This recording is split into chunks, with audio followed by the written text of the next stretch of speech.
Every year in the NFL, it's a new team. As far as goals go, we have one. Putting a f***ing ring on our finger. Welcome to the Buccaneers Observer Podcast. This is Ralph Phillips. I'm Molly Bay. Today is the 18th of April. 9 days until the draft. What? 142 days until kickoff. That's a long time, man. It is. That seems like a long time. It seems this has been the longest offseason ever, it feels like. Not a lot's happened for the Bucs, anyhow, other than everybody leaving our team. Drama. Drama. Got a little bit of drama. Let's go ahead and start with that. Okay. Let's start with that. Devin White is asked to be traded. And he is thirsting after the Eagles. He comments on all their stuff. Like the Eagles of all teams. Who the hell wants to live in Philly? First of all. Sorry. It's just good point. They got good cheesesteaks, I guess. If you like cheesesteaks, that's the place to live. at the side of murder. I don't know. Anyway. It's weird, and I just, it just leaves a bad taste in your mouth. I think it's this crop of players where they're just kind of, you've seen it with a lot of these young guys. Kyler Murray, there's been, Deebo Samuel. Okay. There's been a long list of guys in the NFL lately who have done this, and it's kind of like they throw a little tantrum. Mm-hmm. They delete everything from their social media related to the team, and then they start asking to go somewhere else. It's ridiculous. It's immature. Yeah, I don't know. It's very strange. It kind of caught everybody off guard, I feel. But the general consensus from the fan base that I've seen is everybody's like, okay, bye. Bye. That's how I feel. I'm just like, you're not in a position to make demands like that, I feel like. I think he's kind of overplayed his hand. Like, he's not that... And especially coming off a season like he just had. Yeah. Not the best season. Like, I could see after, 2020, you making that move. Not 2021, where we went... Or 2022, where we go 8-9 and, just flop, have not a great season. The defense didn't play well. Like, there's just not going to be a market for him. Yeah, and he had that 4-5 stretch during the middle of the season. He started off like gangbusters. Remember, he ended up getting Defensive Player of the Month in September last year. And after that, he just went downhill. We had a national game. I can't remember who it was against, but he kind of got embarrassed. There were some plays where he kind of slacked off, and he was getting blocked out of the way. And even the announcers commented on it, and then of course the local media drove it into the ground. Yeah, and the fan base kind of turned on him a little bit. So I think that kind of had spoiled him towards Tampa Bay, and understandably. When you play almost every down in every game, and then you have a bad streak, and then it gets kind of blown a little bit out of proportion, and then the fan base kind of turns on you, you kind of like, why am I even here? I'd rather go somewhere, get paid more money, where there's a more appreciative fan base, or so you think. The grass is always greener, let's put it that way. I know, but like in Philly... Right. Like, they're notorious for booing their own team. Right. Like, I don't understand what he thinks is going to happen. Yeah, and he's a country boy. Why does he want to go to Philly? Yeah. So, during that stretch where he had really bad games, that was during the time period where his father got arrested and then died in jail. So it was kind of traumatic for him. It did affect his play, just like Levante David back in 2020 when his father died. He had a stretch of games where he was just out of it. Mm-hmm. And the same thing happened with Devin White last year. The players will say, hey, you just got to play through it and all that, but it's obvious that it does affect him. You can see it on the game film. So, I kind of understand a little bit where Devin White's coming from, but at the same time, I'm like, but dude, you are not worth $100 million. That's what he's asking. He's wanting $100 million. He doesn't have the stats for it. And, he's got a lot of stuff on film that's just not, you're like, oh, he makes a lot of mistakes. He's kind of like Quan Alexander was in that, he'll overshoot a lot. He tries to predict the ball too much. He'll get caught up in the scrum. You compare him to Lavonte David. There's no comparison at all. I mean, Lavonte is just so much better at every aspect of the game. He's able to get off blocks, avoid blocks. He's a much better tackler. He's a ball hawk. He's great in pass defense. He's great in coverage, for a linebacker. And hell, he's probably the best linebacker in the league at all that stuff. Forced fumbles, just everything. Lavonte David is so much better. And Lavante's getting what? What's he getting this year? $4 million? Something. It's a ridiculously low number. And Devin White's already the 8th highest paid linebacker in the league. I think that's a little much. I'm like, well, I can say he's about 8th place. I'll go with that. Well, I think, and this happens where their draft day gets in their head, and they think, I was drafted 5th overall. I deserve number 5 money. Right. But that was 4 years ago. Like, you can't live on that, your reputation from 5 years ago. That's not how the NFL works. Yes. Ask anyone. All the players. That's the nature of the game, is that it's what have you done for me lately? Yeah, Lavante's getting $4.5 million this year. That's just insane to me. Right. It's crazy. And you ask the fan base, would you rather have Lavonte or Devin White? They're going to choose Lavonte, 100%. Like, no question. Yes. And rightfully so. Rightfully so. Now, one thing Devin White does have over Lavonte David is he's much faster and stronger. Devin White is extremely strong. When he sets his mind into doing something, it's hard to stop him. The problem is, what I've seen is that he's not consistent. He doesn't constantly play fast and strong. Now, another thing about Devin White, which is amazing, is his backpedal speed is as fast as wide receivers running forward. It's amazed me watching it. He can run backwards as fast as most of those guys can run forward. Well, when there's a market for fast backward runners, he'll be top of the list. Well, it does. Those guys have to backpedal a lot. Sure, yeah. But it does aggravate me with Devin White is that a lot of times he will turn around and run. If he's got to play cover 2, he's got to run down the middle of the field deep. He'll turn around and run, and I hate that.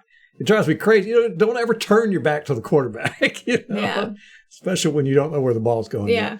So, he does have his skill set, but comparing him to Lavonte David, there's just no way. $100 million? No. Yeah, he's way. out of his damn mind. No way. Yeah, you look at it. That's $20 million a year. Yeah. Even in his best year, I would say no way. Yeah, that's quarterback money. Yeah. That's Mike Evans' money. Yeah. Mike Evans. There's no way he's worth that much, especially when we're in a crunch. We're having to. Yeah, I think he must realize where we are financially, and maybe that's why he asked for the trade. Like, he knew demanding that much money he was not going to get from us, so he could ask to be traded and go somewhere where they could pay him. Well, we picked up his 5th-year option. I think it's $11.5 million, $12 million, somewhere around that, which is, it's good money. Mm-hmm. And I think for the position, that's great money. Yeah, linebacker position just isn't that great anymore. No. You don't get the recognition anymore from, you had the Troy Polamalu's and the Bobby Wagners and all that good stuff. They just, linebacker just kind of seems like it's not. I thought Polamalu was a safety. Oh, was he a safety? I think so. Oh, okay. But anyway, in any case, yeah, I just don't. And Devin White is not the center of our defense either. Well, he is the play caller, but I guess, but like he's not our stud on defense. If you ask, okay, who would you call our stud on defense? Like our number one on defense. If I had to like pick, Yeah, there, like one. Shaq Barrett. Okay, I would say Vita. Although, I mean, not that he didn't play. I mean, he didn't play up to par last year, but I would say overall, right? Exactly. I just think overall, in the big picture, Vita's our biggest stud. Yeah, you could say Shaq, you could say Vita, you could say Levante. But it's not Devin White. Not Devin White. Right.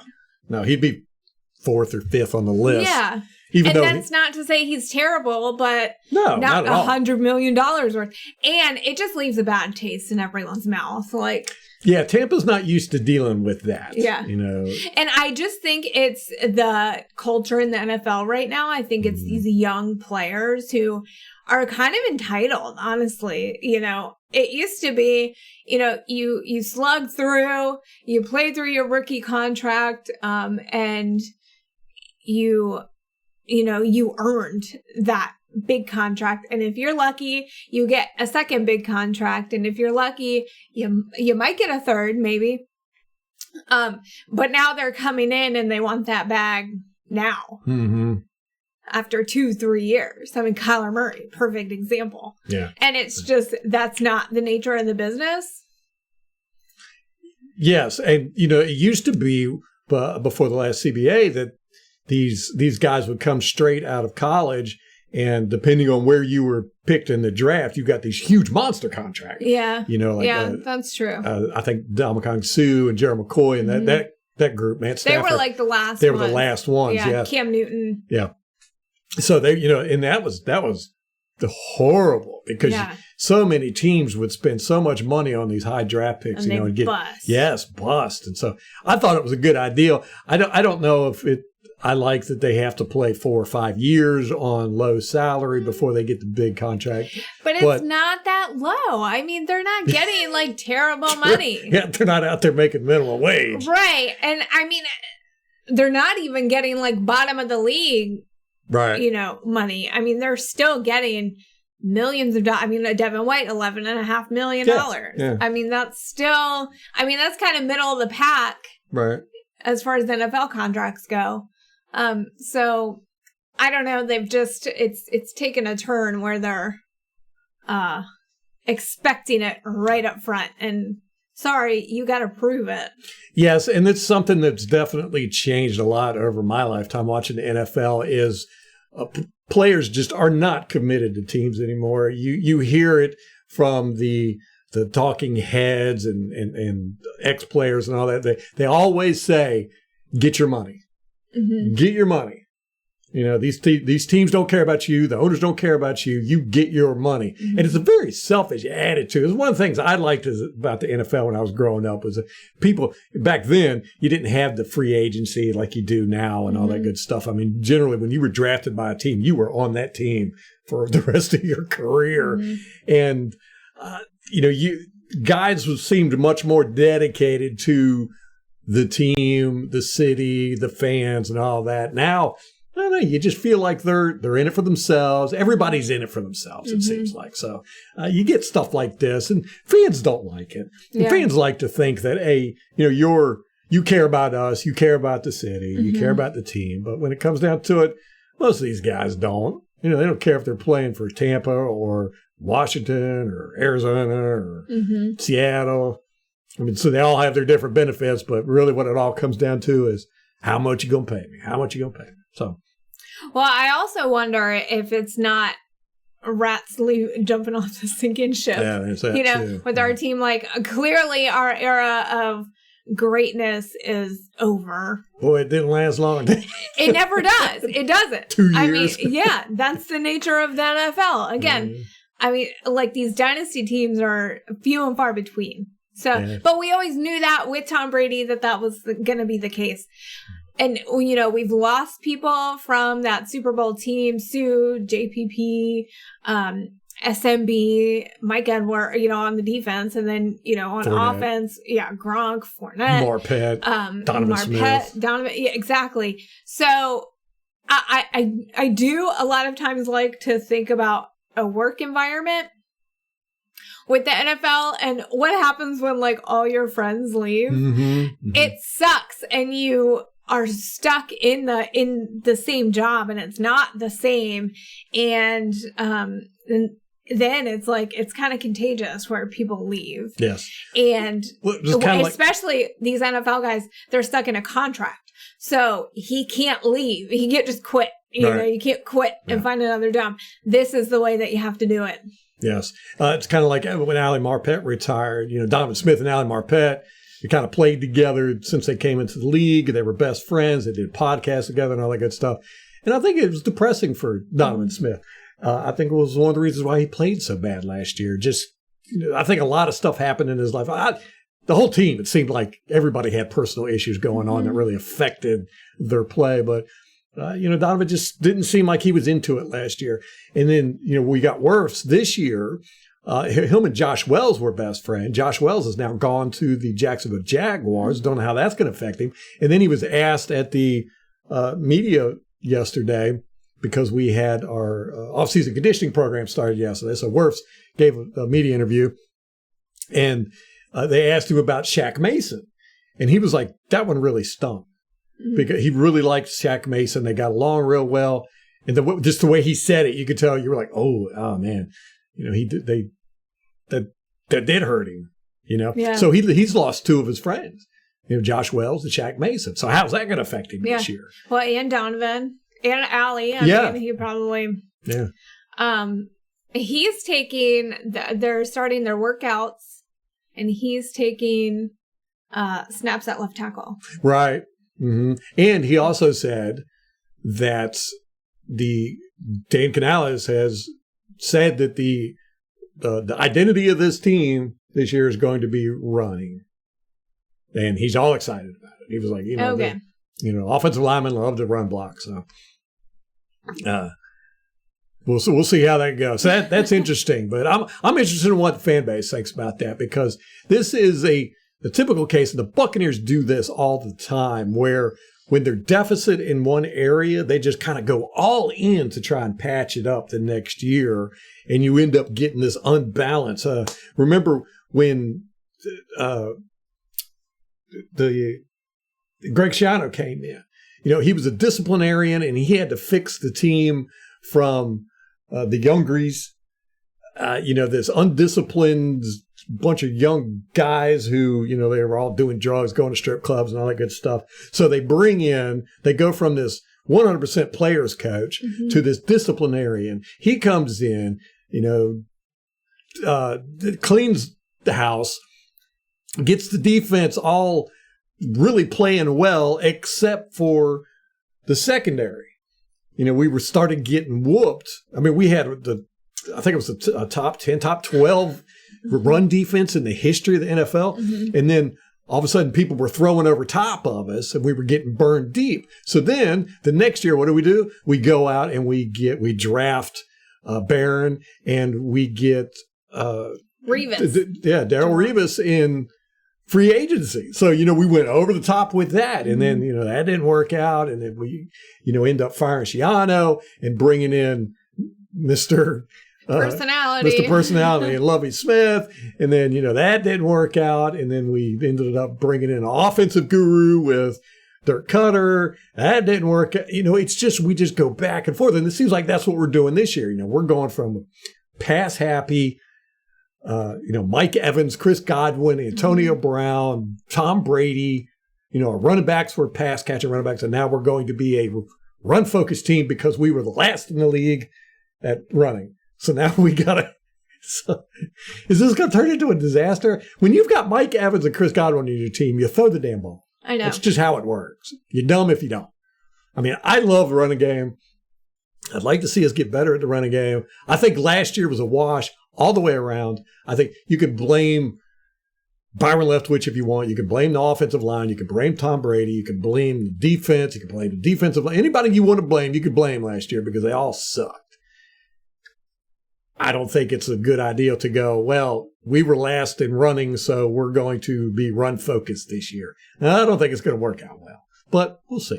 We'll see. Let us know what y'all think. I'm very interested in what everybody's view is on what's going on this year. To me, it seems like we are just setting ourselves up for mediocrity or lower. I just don't see the drive to be champions. So I feel like everybody's just kind of clinging on. Yeah, I agree. And I think the division has gotten a lot more competitive this offseason. The Saints got Derek Carr, so they've got a starting caliber quarterback. Yeah. The Carolina, they are just making moves. They're shelling out money. They have a ton left and the first overall draft pick. So we got that. Atlanta, they're making some moves. They got Bud Dupree. They're spending money.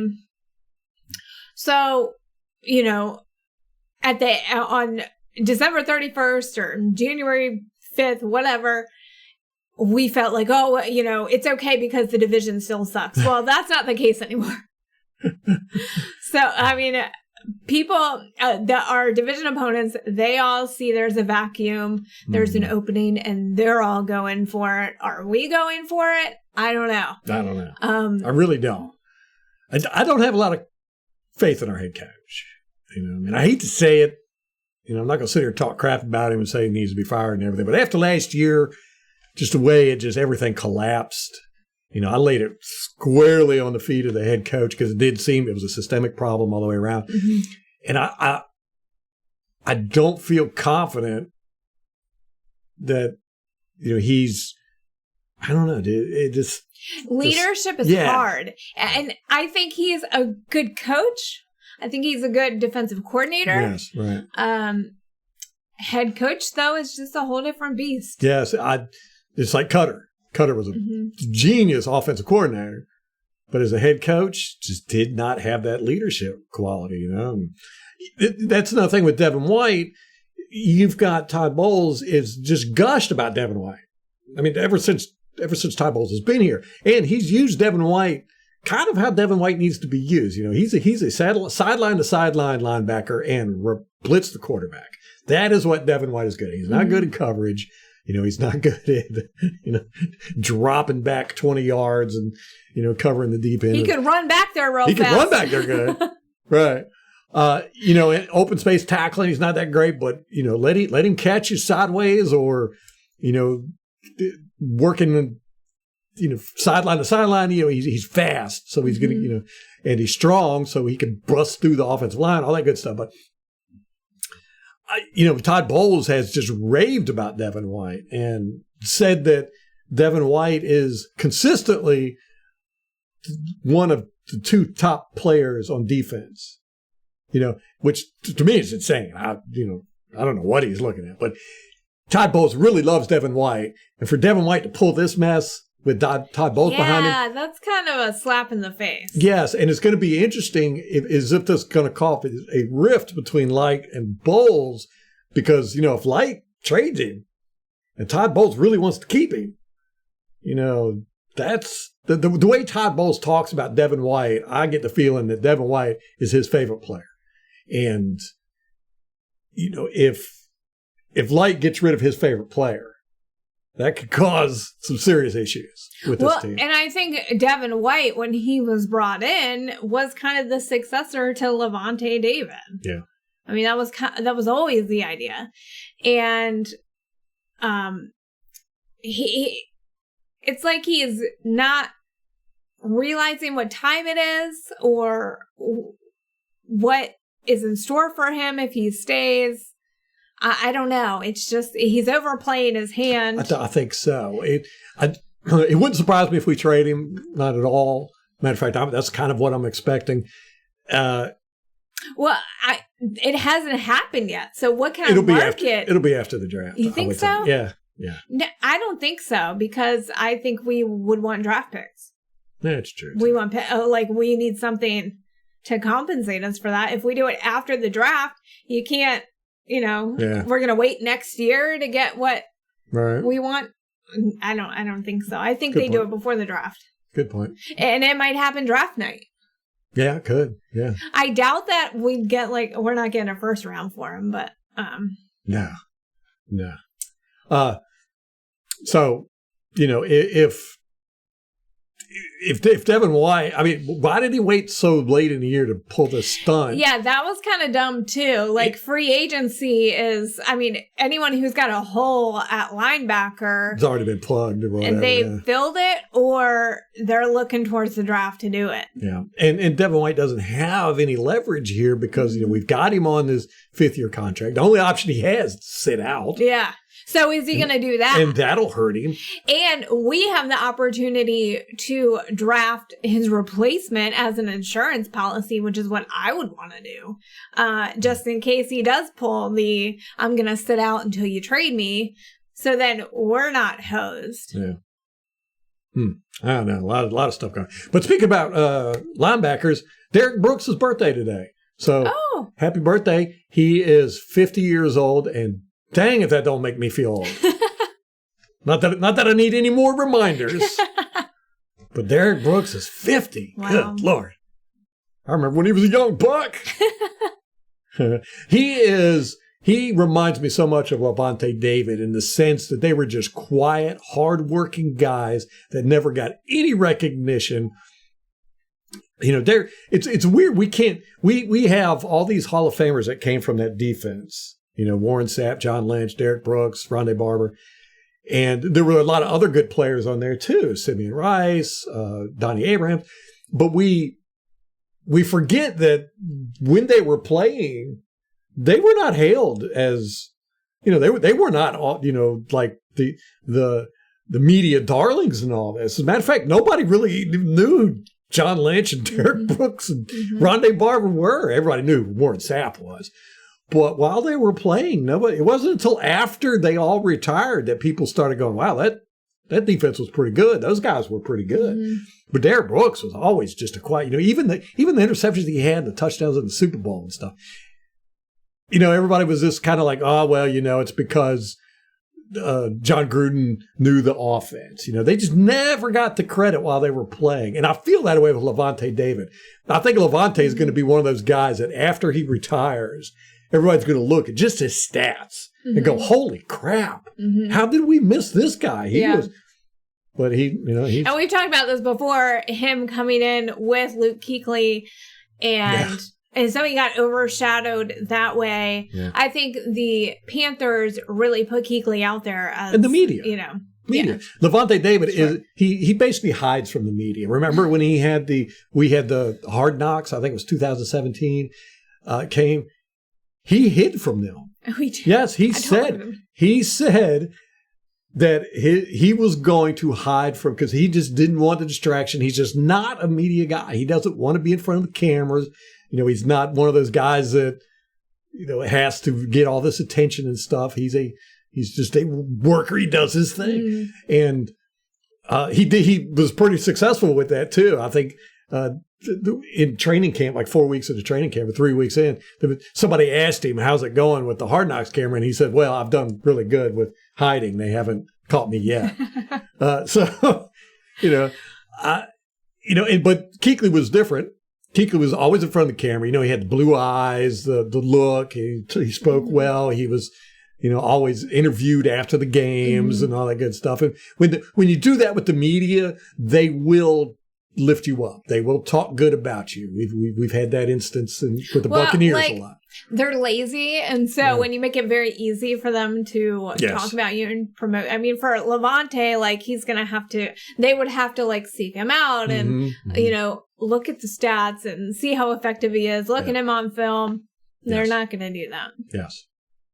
Yes, and Derek Brooks was kind of the same way.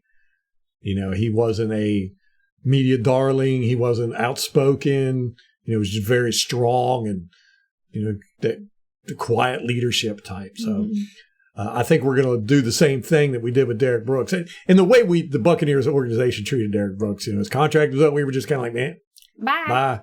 And, he just quietly retired. I think the same thing is going to happen with Lavonte David. Now everybody looks back and goes, oh, Derek Brooks was, awesome. And, people all across the league know him, and that wasn't that way when he was playing. I think Lavonte David is going to fall in that same Well, Derek Brooks has done a lot of philanthropy in his retirement, so they talk about that. Yes, and he stayed attached to the organization. So, yeah. Talking about some more Bucs news. We got rid of our kicker, Ryan Suckup. Well, yeah. Are we going to draft a kicker, guys? I feel like we should, just for posterity's sake. Jason, let's make it a thing. That would be hilarious. This will be the third kicker. Our 19th draft pick, we pick a kicker. 19th spot. We ended up signing Chase McLaughlin, 26-year-old. Just we'll see. Whatever. I guess he was cheaper. So yeah. We have re-signed offensive lineman Nick Leverett to another 1-year contract. It's like a restricted free agent. One of those weird complex things. Yeah. So we're keeping him for another year, which is great because I really loved him. We ended up signing a offensive lineman, Matt Feiler, Feiler. Okay. I think he was from Los Angeles or... Yeah, the Chargers. Yeah. Mm-hmm. I can't keep track of who's where anymore over in California. I know. The Raiders are in Vegas. The Chargers are... I still call the Raiders Oakland. Yeah. Whatever. Good Lord. It's kind of like the Cardinals. They've switched towns so many times. I still call them the St. Louis Cardinals sometimes. We have re-signed our defensive tackle, Deidrin Senat. So we've got Vita Vea. We've got Vita Vea teammate that we signed and from college. Benning. Yeah, what was his name? Didn't we cut him? I thought we cut him. Nah, we just signed him from at the beginning of the offseason here. Okay. From the who was it? Wasn't the Rams? Who was it? Somebody we played last year. I can't remember. It's horrible. We should know this stuff. And we've re-signed his cousin Deidrin Senat. So we got like a Vita Vea. Deidrin is his cousin. Is it cousin or did they play together? Yeah, I think Benning Patoia was his cousin. Ah, okay. And they played together, but I think he's gone. Yes. Yeah. Okay. All right. So never mind. Well, we'll get it right eventually. Really? Where will we? That's right. Yeah, making small off-season moves, but yeah, nothing like it's been past 3 years. Nothing groundbreaking. Gosh, remember when we got Tom Brady? How it was just blah, and then all of a sudden it was Gronkowski, and then Antonio Brown, and Leonard Fournette, and then every year for the past 3 years, there's been these big, huge moves in free agency. Which is weird. Donovan and Fournette have not been picked up by anybody. I know. It's very strange. Maybe going into camp. After the draft. Yeah, probably. I don't know if Donovan wants to play anymore. I really don't. Yeah. He didn't look like he wanted to play last year. I mean, and he's not old, but he's been in the league for a good while. Yeah. You could see retiring after that long. Yeah, and he's been a workhorse and he's never gotten the love, Yeah.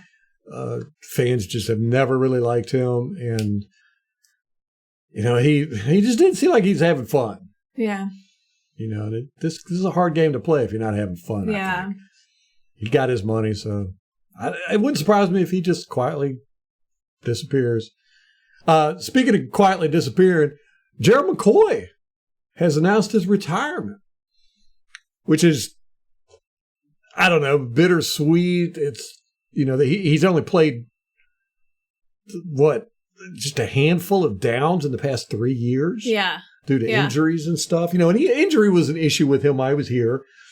The first year after we drafted him, 2010, he tore his bicep. I think it was his right bicep. Mm-hmm. And then the next year, he tore his left bicep. Mm-hmm. He always had injuries. Now, when you look at it on the stats and everything, the first couple of years, he was injury riddled. But then after that, it was just games here and there. But we forget that during games, he was always coming out. Mm-hmm. And it was one of the things that really, really bothered me about him was when we played against Seattle, at Seattle, I think it was 2012, and we were doing a push for the playoffs, and we were tied with Seattle going into overtime, and Gerald McCoy got hurt. and went off the field, and we ended up losing. And then Gerald McCoy was fine after that. He walked, he gave a media interview, and then he was at practice the next day and ended up playing the next week and everything. And I was like, what? Who? How? You don't go into overtime, pull yourself out of the game or get hurt, and then you're fine after that. And we end up losing the game. It really kind of soured me on him a bit because this didn't seem like he had that strong mentality of, I will fight through injury to help the team. And, you always got that sense from him. And there was always he was a nice guy and all that good stuff. Media loved him. Again. Oh my gosh. Still. But he was the epitome of media darling. There wasn't a microphone he didn't love. So, he had all the local media guys had his personal cell phone number. They could call him anytime, and he was just, it's actually surprised me that he hasn't been into broadcasting yet. So we'll see. I really thought, and I think he'd be great to have a podcast. Yeah. I'd like to see him on TV. He's an interesting guy. He has a lot of interests, movie, all kinds of stuff. So I think he'd be great in that field. I mean, maybe he just doesn't want to do anything, which that's fine too. He got your money. Got his money, yeah. He made a lot of money. Yeah. Okay, so I know how you feel about this, but let's talk about it. Ring of Honor. People keep bringing it up. I'm like, no. What did he do? No. What did he do? Stop with he never had anyone around him. The organization bent over backwards to bring people in for him. Yeah. Constantly. The whole time he was here, we had, let's go through the list. Michael Bennett. Keep going. Listen. McDonald. I have a baby brain. Yes. Clinton McDonald. We were constantly drafting guys, bringing guys in to help him, and it was never enough. Stop it. Yeah. That's always the excuse. He has an excuse. Oh, no one ever worked out. Well, okay, but we've seen that in the last few years. Great players bring everyone else up with them. Yeah. Well, he was kind of the reason why we started doing these podcasts because, I was hearing one thing from the media about Gerald McCoy, and this was the time period where we went from the Youngers to the Schiano men, and the media hated Greg Schiano. Because Greg Schiano did not treat the media like a bunch of pampered darlings that I like to be treated. And they went full bore on him. And it was every little rumor, every day. It was Greg Schiano is just a horrible person, a horrible coach. The team hates him, blah, blah, blah, blah, blah, blah, blah. The stunts. He hated the stunts. The stunts, yes. Oh, my God, the stunts. And I saw Gerald McCoy was being lifted up as the savior of the team. And he was kind of a victim of the head coach. Yes. And the head coach was making him stunt too much. And they talked about he was constantly double teamed. And that's really what did it for me because I'm watching game film and I'm like, he's not getting double teamed any more than anybody else. This is... What are they talking about? And every week it was, he's constantly double teamed and they're triple teamed and blah, blah, blah. And it really drove me to the point where I was like, I've got to start saying something about this because they're lying. It was a lie. And I remember it was another Seattle game. Everybody, for some reason, had gotten on this, we stunt too much. And it was the whole media was just, we're doing all these ridiculous stunts and everything. We still stunt. We stunted. Oh God, it drives me crazy. As much after Greg Schiano left. Yes. It was a staple of Gerald McCoy. Gerald McCoy loves stunt because he's fast. He was fast. So he liked to run around. Yeah, that's what you always heard about him. He had a fast get off. Yes. And Gerald McCoy said he went to Greg Schiano during this whole stunt fiasco. He went to Greg Schiano and talked to him about too many stunts, and Greg Schiano said he was going to cut it down. And during the Seattle game, after the Seattle game, Gerald McCoy said, yes, we did less stunts because I went to Greg Schiano and told him to not run so many stunts. Well, I counted them, and we ran just as many stunts. And I was just furious. I was like, why is the media letting this happen? You know, it's like the whole double team and triple team and Gerald McCoy. It's not true. It wasn't true. I counted it. He was double teamed just as much as anybody else, you know, and we ran just as many stunts after that as we did before that. It was just, you know, and that's what I realized. The media's not watching game film. They're not doing the due diligence. You know, they're just creating narratives, running with it. And that's why I was like, I got to start putting this out there. So it's kind of why we started doing this podcast, because I'm like, you know, we're not getting the full truth on all this stuff. So let's kind of help out the fan base with being able to see. And plus, there was so much negativity in the fan base at that point. Oh God, everybody was fighting and hating, and I was like, we can't have that. You can't have a hateful fan base. It's just going to tear the team apart, and it did. Yeah. And it continued on through the Lovey years too. You know, so. Yeah, Gerald McCoy retiring is kind of a bittersweet thing. Do I think he belongs in the Ring of Honor? No, because when you get in the Ring of Honor, your jersey gets retired. And for, you know, to say, no, you can't ever have a 93, but he probably will, because he had a real good relationship with ownership. He did. I think they'll put him in there. God, it wouldn't surprise me. What did he do? Well, he went to Pro Bowls. Right, exactly. I mean, he helped Gerald McCoy. Yeah. Now, I like Gerald McCoy. I like him as a person, you know, and he had a great skill set. I don't think it was utilized the way it should have been. Stop, because that puts it on the coaches. I don't think it's on the coaches. I think it's on him. Yes, no, I think he did it. I think he pretty much had free reign to do what he wanted to do. Yeah. And he loved to run those stunts. And, you know, his thing was, you know, shooting the gap, beating the guy real quick and getting to the quarterback. Now, if he didn't get to the quarterback right away, it was done. You know, he was not a bulldog. And he wasn't doing that at crucial times when we really needed it. Yeah, he did seem to tire out. Like, yeah, a bunch of stuff. But, you know, as far as, you know, a player or a person, I like Gerald McCoy. I think he did suck all the attention out of the locker room. You know, it was always about Gerald McCoy, me, and all that good stuff. But no, Ring of Honor, no, don't think so. But he probably will, because he's got a, you know. That'll make me so annoyed. A lot of fans really liked him. Yeah. And I think ownership really liked him. So that's really what mattered. And the media definitely loved him. They still love him.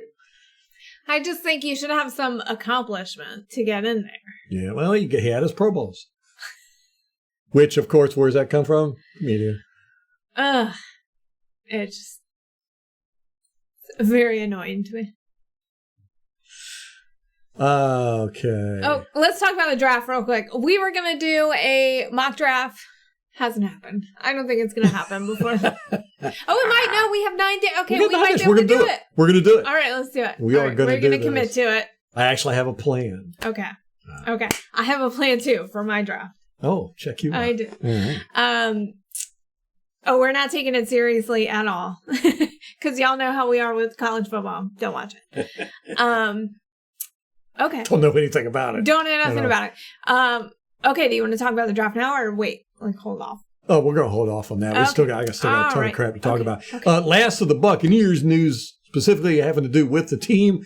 We're going to go back to we're going to have a creamsicle game this year. I want a creamsicle Rondé jersey. I've had that on the list forever for you. We're not going to be able to get it eventually. I know. Yeah. Yeah, the 2012 was the last time we wore our creamsicle. That was a decade ago. That's crazy. 11 years ago. Yeah, I remember that. So, it was against no Green Bay one Packers. on this team has ever... Levante David. That was his first year. And he's the only person on this team that's worn creamsicle jerseys. That's crazy. That is crazy. I've never seen Mike Evans or Chris Scott. Like, nobody. Nobody except Levante David. Mm-hmm. And that was the year that we wore it against Green Bay Packers. And that's when Josh Freeman came out and just destroyed the Packers. Mm-hmm. Man, that was a great game. Yeah. And I always hated those creamsicle jerseys. But that game right there made me have a fondness for him. And that's what I went, oh my gosh, Josh Freeman is going to be our franchise quarterback. We got him, guys. Oh, we had a great year that year. And then the next year just... That was that year. Or was that 2010? No, that was 2009 because that was the first. That was the first year. Yeah, okay. Yeah. So 2012 was the last time we wore the creamsicles.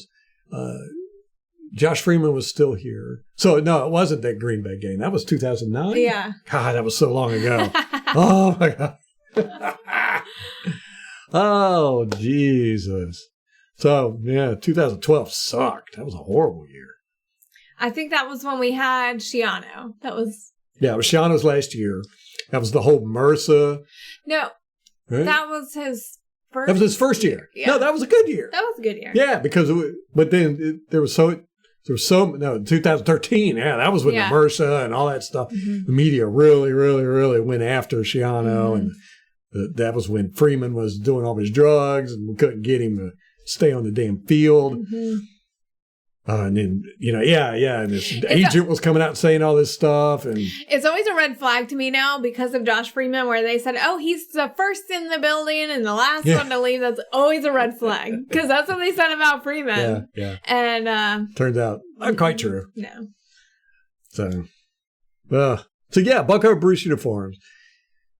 And I'm excited about it. I've got a fondness for him now. And it's something as a fan, like you need some novelty and you need something to look forward to. So it's nostalgic for a lot of people, especially people who have been fans for a very long time. You came into the league with with those uniforms. It might not be a good nostalgia, but that was nostalgia nonetheless. Those were tough years for those guys, man. That was a lot of losing seasons. Yeah. Eesh. So it'll be fun. It'll give us something to look forward to. And the fan base has been screaming for this for years. So I'm happy about it. I like them. Yeah. Yeah. And it's all because of that one helmet rule. Now that's been gone since 2021. I don't know why the Bucs didn't do it when Tom Brady was here, because I really would have liked to have seen that. I think it just takes so long to get these contracts and get them made and whatever. Yeah. Bureaucracy, I think. Yeah. Okay, so now to some Bucs adjacent news. Okay. Justin Evans, former Buccaneers, he's gone from the Saints to the Eagles now. I can't believe that he's even still in the league. I mean, he was on our team, didn't play for 2 years. Like, how do you... then he goes to the Saints, plays for a year, doesn't do a whole lot there, goes to the Eagles. Who knows? Mike Edwards, our safety, he's signed to the Kansas City Chiefs. Now, interesting. Traitor. Yeah, 1 year contract for $3 million.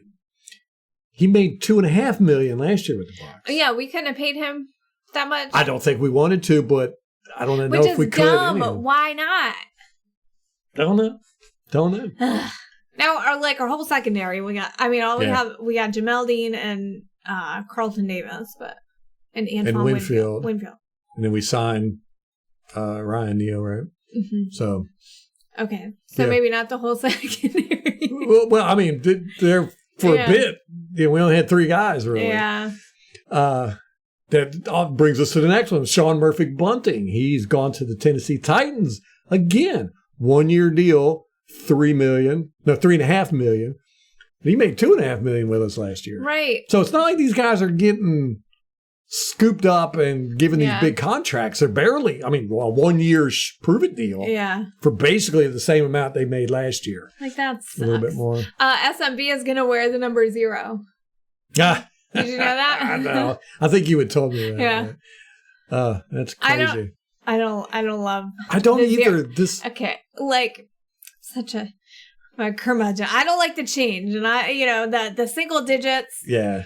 I didn't like that, and now you're going to throw in a 0 on me. Like, what are you trying to do to me, NFL? Yes.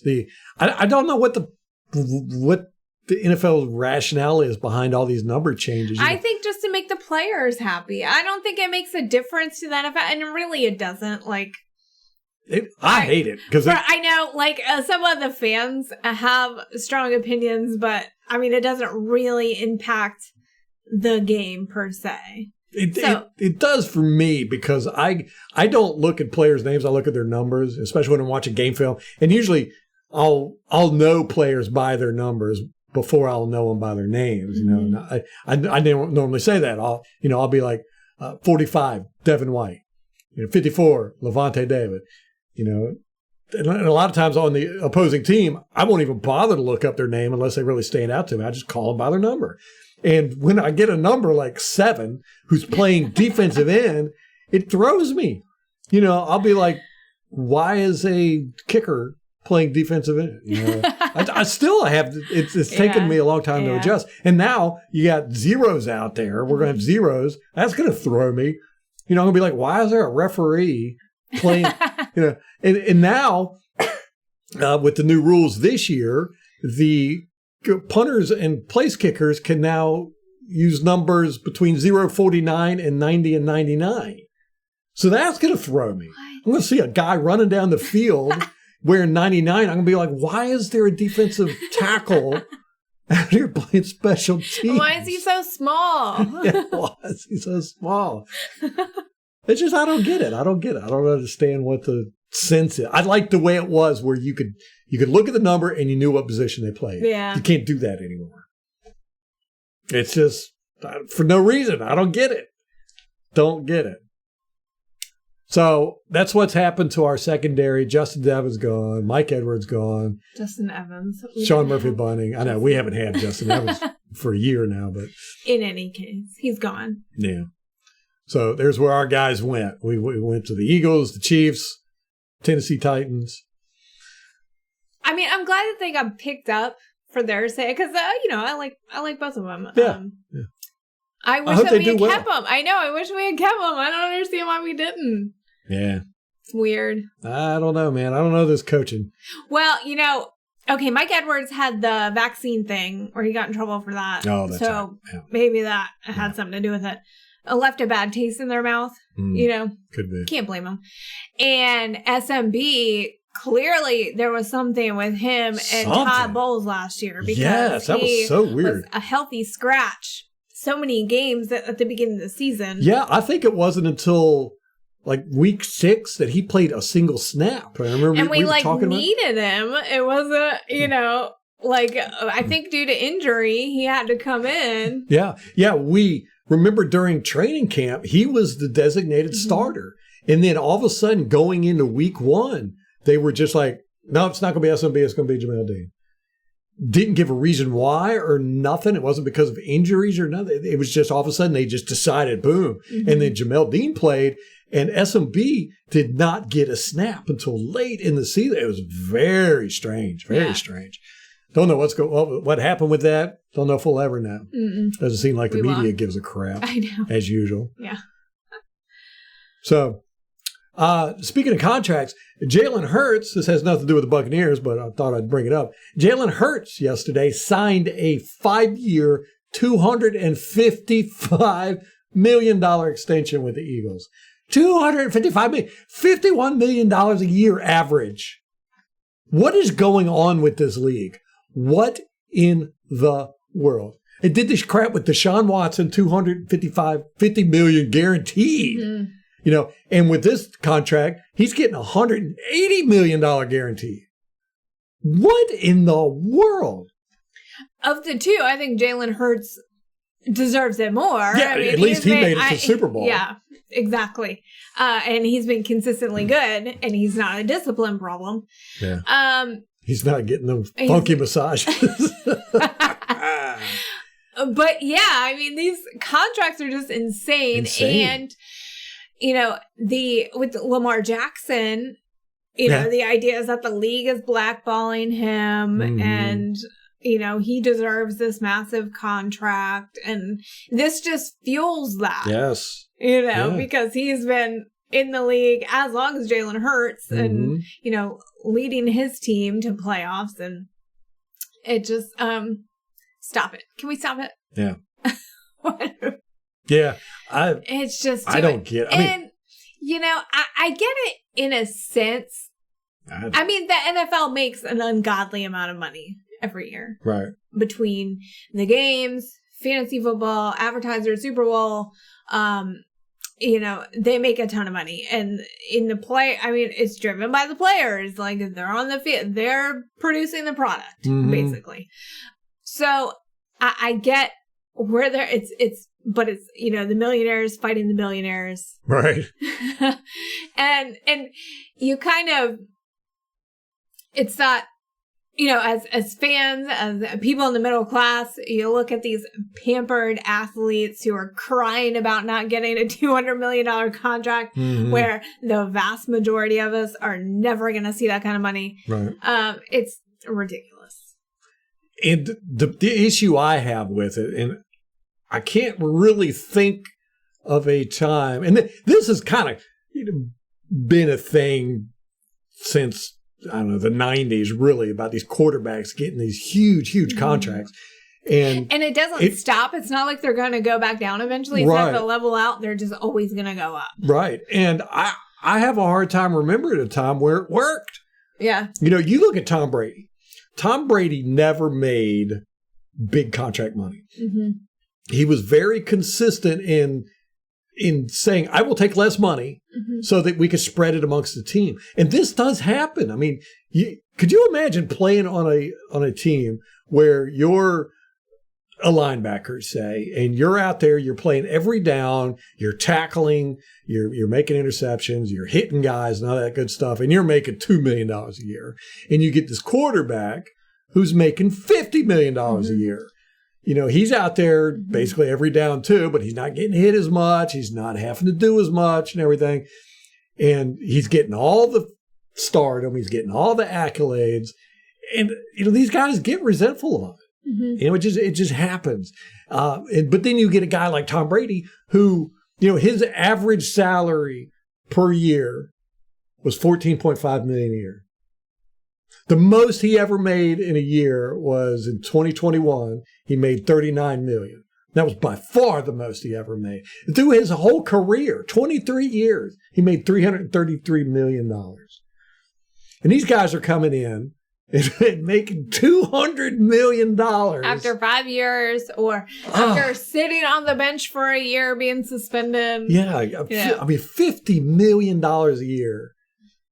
That's insane. Yeah. That's insane. And they're not near as good as Tom Brady or as accomplished. It's just, I don't.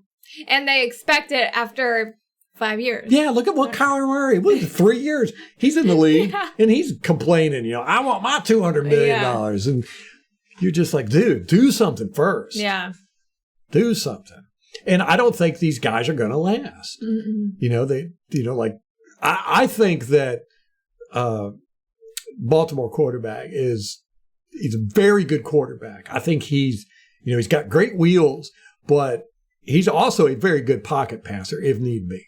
And I think he can adjust to that. But I don't know about his attitude. The way he's been with Baltimore, I'm like, man, he's definitely a me first guy. Yeah. And that'll tear a locker room apart. So that's the only thing I don't like about him. I mean, as far as, I don't think he's a pure running quarterback. I think he's a very, very, very good field general too. Where he's a good pocket passer. So I think he can make the transition. These guys like Jalen Hurts and all, these guys, I don't think they're going to last. Yeah. Pat Mahomes. Yeah, Pat Mahomes. I mean, we've already seen him starting to get the injury bug. I mean, he was limping around in the Super Bowl and all that good stuff. So, we'll see if he'll be able to make the transition to a, basic pocket passer. I don't think he can. But he can't see over the line. Like, I think we're getting, these guys are getting these huge contracts, and I don't think they're going to be worth it. I will say, I think that me first attitude is pervasive through the league. I think it is more pronounced in quarterbacks when they get these contracts. So it's very in your face and starts, but I think it's, we see it with Devin White. Yeah. I think. I mean, look at Levante David.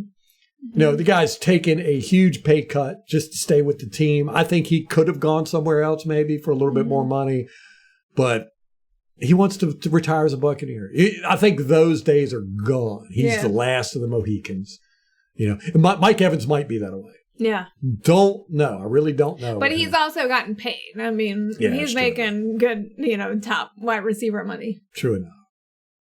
So, It's going to be interesting, man. The NFL has changed so much. It constantly evolves. We got all these new rules coming in this year. And, just every year it's different.